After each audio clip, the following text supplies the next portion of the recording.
क्या है आयुर्वेद? आपके किचन में रखे हुए कुछ गरम मसाले, या धोती कुर्ता और तिलक लगाकर पेड़ के नीचे दवाइयाँ बांटता हुआ कोई झोला छाप डॉक्टर, या आयुर्वेद के नाम पे सड़क के किनारे तंबू लगाकर दवाइयाँ बांटता हुआ एक पाखंडी, या बिना रिसर्च के लिखी गई कोई देहाती किताब? अफसोस की बात है कि हम में से अधिकतर लोग यही मानते हैं और यही जानते हैं, और इसी चूक का परिणाम है कि आज हमें यह दिन देखने को मिल रहा है। और साथ ही मैं आपको सचेत कर देना चाहता हूं कि अगर अब भी हम ना सुधरे, हम आयुर्वेद को नहीं जाने, नहीं पहचाने, तो मुझे नहीं मालूम कि आयुर्वेद का क्या होगा, लेकिन मानव जाति का पतन तो मैं निश्चित रूप से देख रहा हूं। और जो लोग मेरी इस बात से इत्तेफाक नहीं रखते, वो अपनी क्वालिटी ऑफ हेल्थ और क्वांटम ऑफ लाइफ को कंसिडर करें। साधनों के अभाव में हमारे बड़ों में से अधिकतर लोग 100 वर्ष की आयु तक पहुंचते थे। ये वो आयु है जिसकी आज हम साधन संपन्न होने के बावजूद भी कल्पना तक नहीं करते। और मैं एक बात आपसे पूछना चाहता हूं कि ये जो मॉडर्न साइंस है, ये किस तरह का इलाज कर रही है? कि आपको यदि शुगर हो गया तो आप दवाई खाइए, कब तक? जिंदगी भर। आपको ब्लड प्रेशर हो गया, आप दवाई खाइए, कब तक? जिंदगी भर। आपको थायराइड हो गया, आप दवाई खाइए, कब तक? जिंदगी भर। आपकी किडनी खराब हो गई, बदल दीजिए। आपका लिवर खराब हो गया, बदल दीजिए। आपको गांठ हो गई, काट डालिए। ये किस तरह की चिकित्सा है? और ये चिकित्सा नहीं, ये केवल सिम्टम्स को दबाना है, क्योंकि ये बाहर से आपको नॉर्मल रीडिंग देते हैं, शुगर ठीक है, ब्लड प्रेशर ठीक है, लेकिन अंदर बीमारी अपना काम कर रही है। 15 साल बाद आपकी किडनी खराब, किससे? शुगर से, ब्लड प्रेशर से। आज का नर्वस सिस्टम खराब, आपकी आंखें खराब, आपको ये कॉम्प्लिकेशन, आपको ये कॉम्प्लिकेशन। तो ये इलाज है या एलोपैथ का काला पर्दा?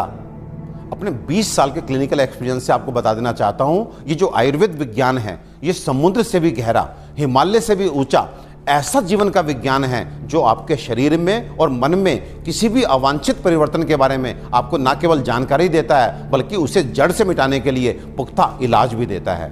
और मुझे एक बात समझ में नहीं आती, आप ऐसे विज्ञान को क्यों नहीं जानना चाहते जो आपको कभी शुगर, ब्लड प्रेशर, थायराइड और अनेक तरह की प्रॉब्लम्स आने ही ना दे।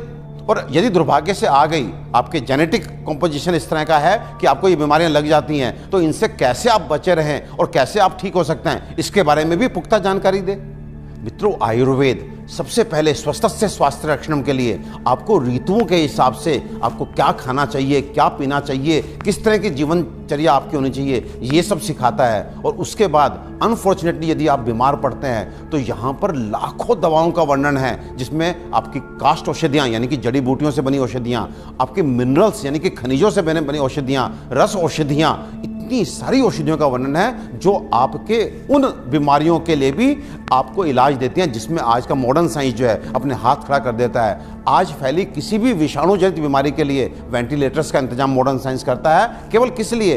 इसलिए कि वो तब तक आपको जीवित रख सके जब तक वायरस अपने आप आपको छोड़ के नहीं चला जाता। तो ये किस तरह का इलाज है? जबकि आयुर्वेदिक औषधियां ऐसी हैं जो सीधे जाके वायरस को मार के आपको बीमारी से बाहर लेके आती हैं, आपको मौत से मुंह के बाहर लेकर के आती हैं। तो दोस्तों, विश्वास कीजिए, अपने आयुर्वेद को मान दीजिए, सम्मान दीजिए, जानिए, पहचानिए, अपनाइए और अपने जीवन को, अपनी हेल्थ को अच्छा कीजिए। आयुर्वेद का इलाज ना तो धीमा है और ना ही लंबा, बल्कि यह रोगों को जड़ से खत्म करता है। आधुनिक सर्जरी दुनिया को आयुर्वेद की ही देन है। आचार्य सुश्रुत को सारा संसार निर्विवादित रूप से शल्य चिकित्सा का जनक मानता है। आयुर्वेद में उन बीमारियों की भी सफल चिकित्सा हो सकती है जिन्हें आधुनिक चिकित्सा विज्ञान लाइलाज मानकर आजीवन रोगी को दवाएं खिलाता रहता है। आयुर्वेद आपके और आपके बच्चों के लिए सुरक्षित है। आयुर्वेद अपनाएं और रोग मुक्त जीवन पाएं।